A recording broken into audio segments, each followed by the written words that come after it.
రచించినటువంటి సిద్ధాంతాన్ని నేను కనిపెట్టి అనేసి దానికి పైథాగరస్ సిద్ధాంతంగా పేరు పెట్టుకొని చేశాడు. అసలు ఏంటి పైథాగరస్ సిద్ధాంతం అంటే, గది పొడవు వెడల్పులు ఉన్నాయి.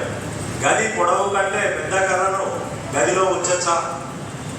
ఏమా ఉంచలేం కదా, ఎట్లా ఉంచుతాం కదా, ఉంచుతాం. ఇట్లా ఆ మూల నుంచి ఈ మూలకు ఉంచుతాం.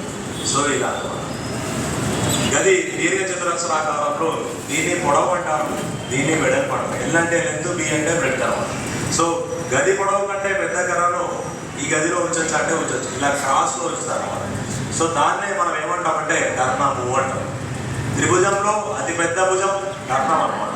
సో ఈ కర్ణాన్ని ఎప్పుడు ఉపయోగిస్తామంటే లంబకోణ త్రిభుజాల్లో మాత్రమే ఉపయోగిస్తాం అనమాట.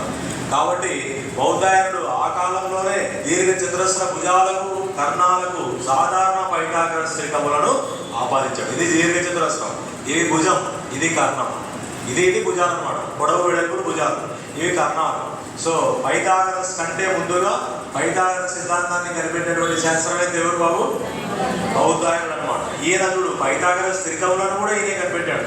పైథాగరస్ త్రికములు అంటే మనము ఒక త్రిభుజంలో, లంబకోణ త్రిభుజంలో పైథాగరస్ సిద్ధాంతం వాడతాం. ఏంటది? కర్ణము స్క్వేర్ ఇజ్ ఈక్వల్ టు భుజము స్క్వేర్ ప్లస్ భుజము స్క్వేర్ అనేది వాడతాం. సో అంటే ఈ త్రిభుజంలో 3 భుజాల్లో పెద్ద భుజం ఏది? కర్ణం. 3, 4, 5లో పెద్ద నెంబర్ ఏంటి?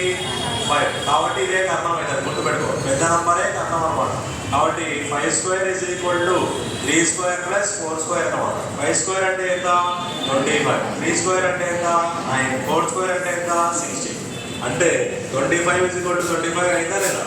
ఇలా అనమాట. ఈ సైడ్ వాల్యూ ఎంత వస్తుందో ఆ సైడ్ వాల్యూ కూడా అంతే రావాలి. వాటిని పైథాగరస్ త్రికములు అంటారు. దీని